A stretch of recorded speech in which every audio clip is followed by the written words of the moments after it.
صلوا بينا على النبي. لو قالوا لي اختار مكان واحد تاكل منه اكله سمك طول عمرك هختار ده. بصوا يا جدعان، هو مكان مستخبي تقريبا محدش عارفه غير انا واصحابي، اسعاره في الحنين منه، اكل رهيب. انا ما كنتش عايز اقوله لكم عشان ما يتزحمش، بس هو رزقه يعني.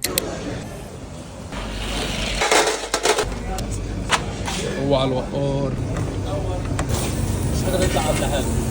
نبدا بالشوربه اول حاجه. هنا طلبوا شوربه ريد، في مننا طلبوا شوربه وايت. اضافت ميكس سي فود عليها من فوق وش موتزاريلا بطروخ. بالله عليك الطاجن ده قله ادب.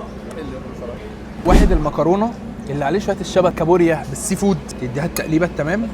حلو قوي، كله شارب وغرقان امانه، عيني هتقع عليها. السنجاريه صلى الله وسلم وبارك على سيدنا محمد. سمكه السنجاري ممتازه.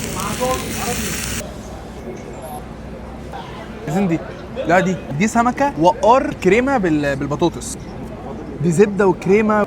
اوه يا ولاد اللذين، نص اكله سمك زي دي لازم